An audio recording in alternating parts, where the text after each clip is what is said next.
Hello everyone. So let's see our next tutorial, that is simulation model. So up till now we have seen how to create a tagged CAD model and how to create abstract model file. Now we will see how to link these two things and create simulation model out of that. So let's see what exactly simulation model is. You can see on screen that I have opened the abstract model file. Now we will see how to link the CAD model with this abstract model file. So for that, one need to click on this icon, that is simulation model. There is one more way. One can go in the action, then can click on create simulation model. So once you click here, it will ask you for the CAD model which is to be linked with this abstract model file. So I'll just select the viaduct assembly which we created and I'll click on open. Now that simulation model is getting ready. You can see on screen this viaduct assembly or the simulation model for viaduct assembly is now created. In simulation model, you can see there are three tabs here. One is class, second one is component tab, and third one is model tab. So in class tab, you can see simulation classes here. In component tab, there would be corresponding simulation component, and in model tab, there would be geometrical entities, that is volume, surfaces, curves, and points.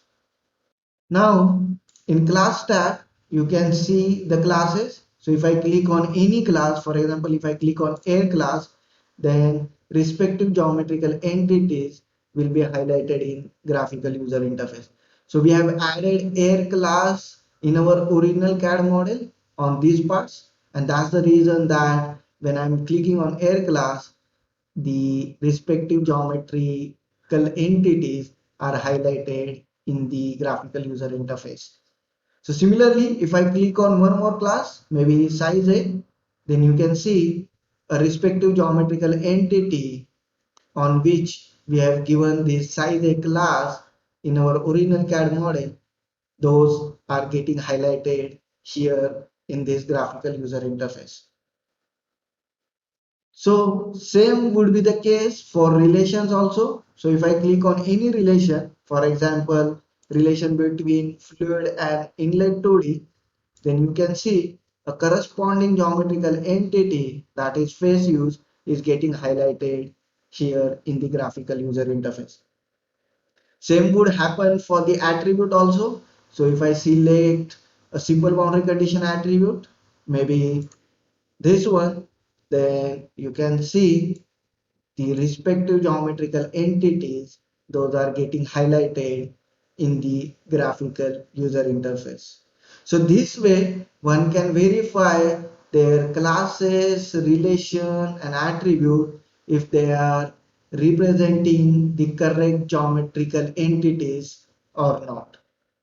Now, the model which you are seeing on the screen, we call this model as non-manifold model. So what exactly non-manifold model is? So we'll just focus on the two parts, that is inlet pipe and this connector pipe. So in original CAD geometry, at the interface location of these two parts, there would be two surfaces, one belonging to your inlet pipe and one belonging to your connector pipe. But in non-manifold model, there would be only one surface which will be a part of both the pipes. So we'll just see here, maybe I'll hide this outer surface. You can see now this surface is a part of both the pipe. So if I hide this surface, you will not see any other surface at this location.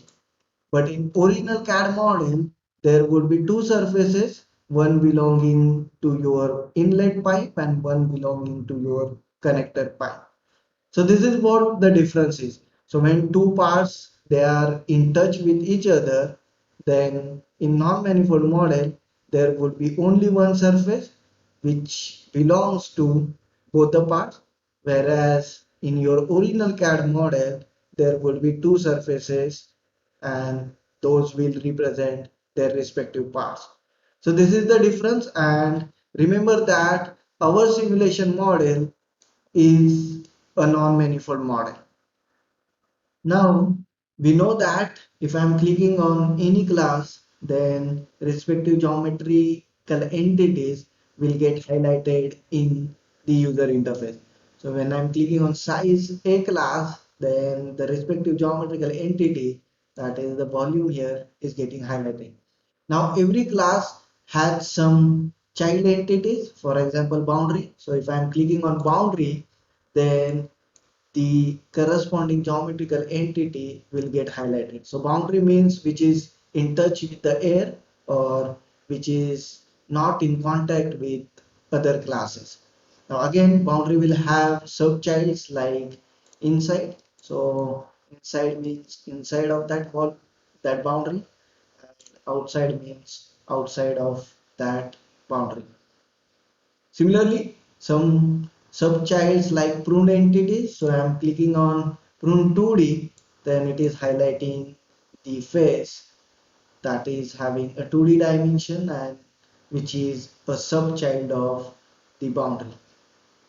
Similarly, if I click on interface, then the faces which are touching with the other classes will get highlighted. So to see that, maybe I will just hide some surfaces here. So first I'll hide these three surfaces. Now when I click on interface, you can see this surface which is in contact with the other class, that is getting highlighted. Same is the case for this surface and this surface. So interface means the faces which are in touch with the other classes. Again, interface will have subchilds like inside. So inside means inside one, that is the face use belonging to the inside of that class. Outside means the face use away from that class. So likewise, all the classes will have their child entities and one can use those child entities based on the requirement. So I'll just show all the model here. Yeah. Let's now see how attribute gets transferred from class tab to component tab and from component tab to model tab. So we'll see one attribute, that is element set volume. So it is specified on the prune 3D of air. So when I'm clicking on this attribute, a corresponding geometrical entities are getting highlighted. So you know that we have given the air class on 4 CAD parts in our original CAD model. That is on the inlet pipe, on the 2 outlet pipes and the connector pipe. So that's the reason when I'm clicking on this attribute, that is when I'm clicking on prune 3D of air, then the respective geometrical entities are getting highlighted. So let's see what happens when we go to component tab. So in component tab, you can see now there are 4 attributes. So one for the inlet pipe, another one is for the outlet pipe 1, another is for outlet pipe 2, and one more for connector pipe. So it means our one attribute from the class tab, when it moves to component tab, it is splitted into 4 attributes and it is splitted based on your simulation components. So when the attribute gets transferred from class tab to component tab, it gets splitted based on your simulation component. And that's the reason you are now seeing 4 attributes in the component tab. Let's now see what happens when we move from component tab to model tab. So you can see here again there are 4 attributes. So region 3, region 2, region 1 and region 4. So it means when the attribute get transferred from component tab to model tab, then it get transferred onto the respective geometrical entity. So in this case, the attribute get transferred from, or it got transferred from simulation component to respective region.